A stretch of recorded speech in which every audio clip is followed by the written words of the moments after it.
एक बार की बात है, हिमालय की टहली में एक बड़ा घना जंगल था। उस जंगल में रंग बिरंगे फूलों, झरनों और पेड़ों की छाँव में एक छोटा सा गांव बसा था। गांव के पास एक बड़ा बरगद का पेड़ था, जिनकी शाखाओं पर एक चुलबुली बुलबुल रहती थी। उसका नाम सुरीली था।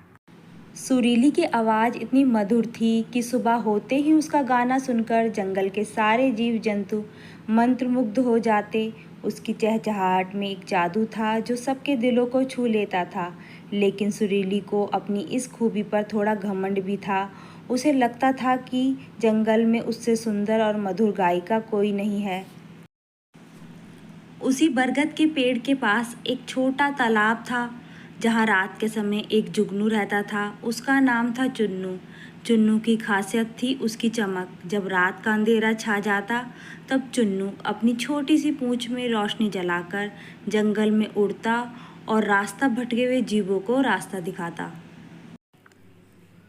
उसकी चमक छोटी थी, लेकिन इतनी थी कि अंधेरे में किसी की मदद कर सके। चुन्नू बहुत विनम्र और दयालु था। उसे अपनी चमक पर गर्व था, लेकिन कभी किसी को छोटा नहीं समझता था। एक दिन की बात है, सुरीली अपनी शाखा पर बैठ के गाना गा रही थी।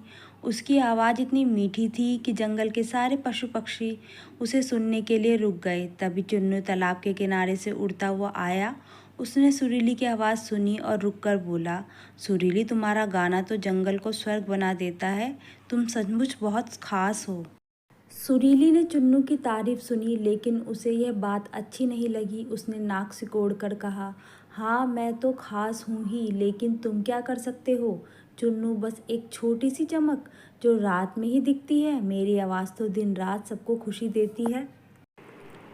चुन्नू ने सुरीली की बात सुनी और मुस्कुराया। उसने कहा, तुम ठीक कहती हो सुरीली, मेरी चमक छोटी है, लेकिन यह उन लोगों की मदद करती है जो अंधेरे में रास्ता भटक जाते हैं। हर किसी की अपनी खासियत होती है। सुरीली ने चुन्नी की बात को अनसुना कर दिया और फिर से अपने गाने में खो गई। जंगल में उसकी आवाज़ गूंज रही थी, लेकिन चुन्नू की सादगी और उसकी बात उसके दिमाग में कहीं ना कहीं अटक गई थी। कुछ दिन बाद जंगल में एक भयानक तूफान आया। तेज हवाएं चल रही थी और आसमान में काले बादल छा गए। बारिश इतनी जोरदार थी कि जंगल में सारे जीव जंतु अपने अपने ठिकानों में छुप गए। सुरीली भी अपने घोंसले में दुबक गई। लेकिन तूफान इतना तेज था कि बरगद का पेड़ भी हिलने लगा। अचानक एक तेज हवा के झोंके ने सुरीली का घोंसला तोड़ दिया और वह बारिश में भीगते हुए नीचे गिर गई। सुरीली डर गई। उसका शरीर ठंड से काँप रहा था और अंधेरा इतना घना था कि उसे कुछ दिखाई नहीं दे रहा था। वह चिल्लाई, कोई मेरी मदद करो, मैं रास्ता नहीं देख पा रही। लेकिन उसकी आवाज़ तूफान की गर्जन में दब गई। वह निराश होकर एक पत्थर के पास बैठ गई। उसे अपनी मधुर आवाज़ पर अब कोई भरोसा नहीं रहा, क्योंकि उसकी आवाज़ उस अंधेरे में किसी को बुला नहीं पा रही थी। तभी दूर से एक छोटी सी रोशनी चमकी। वह रोशनी धीरे धीरे सुरीली की ओर बढ़ने लगी। सुरीली ने आंखें मलकर देखा तो पाया कि वह तो चुन्नू था।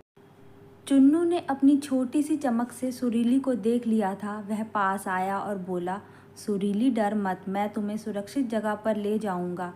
मेरी चमक के पीछे पीछे आओ। सुरीली को चुन्नू की चमक छोटी लग रही थी, लेकिन उसने उसका पीछा किया।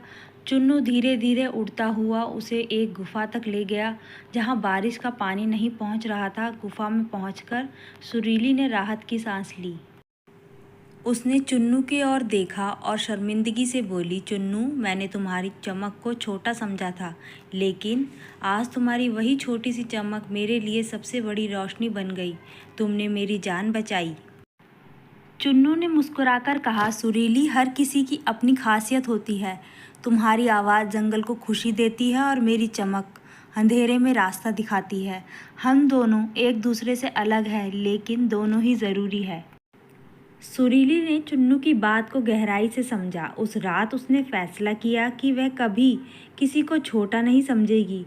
अगले दिन जब तूफान थम गया, सुरीली ने जंगल में सबसे सुंदर गीत गाया।